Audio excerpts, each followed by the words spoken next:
K is short for Kijidosha, which means light vehicle, so a K truck is a light truck.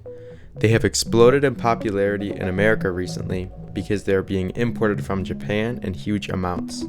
These trucks have nearly the same size beds as big American trucks today, and sometimes longer if you get small beds on the American, but cost a tenth to a 20th of the cost of a new American truck. Of course, they aren't made for the same exact usage, but they can still do many real truck things that the new American trucks can do. These trucks are limited to a 660 cubic centimeter engine and just over 11 feet in total length. That is by law from Japan. These things are tiny, but people still love to drive them around town. They can be tough to register in some states once you import them because of the danger that they pose, so many states do not want them on the roads. This is because it poses a lot of risk to the driver and meets very few safety standards for new cars. The reason that they're being imported is because they're over 25 years old. In the States, you can import any car that is over 25 years old and meets some minimums, which is a lot less than the new cars. So this doesn't sound very great, right? So why are they so popular? Well, they're really cheap. They're like $8,000 for a really nice imported one and like $4,000 if you want to import yourself. The fuel economy is really great. It's like 35 miles per gallon and gas prices are high now. They're small, so they're very easy to maneuver around in cities and park.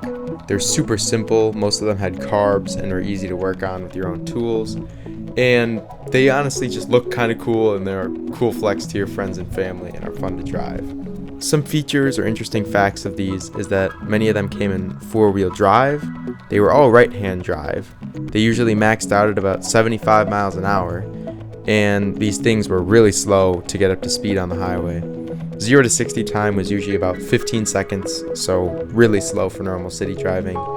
These usually weigh around 2,000 pounds and are very light and nimble for this kind of vehicle. Some of these trucks even had beds that were dump truck beds, so they could tilt up.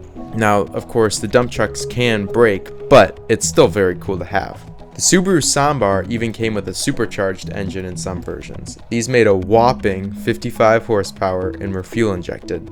They had great low-end torque compared to other K trucks and had higher resale value and are very rare, but have better normal road capabilities.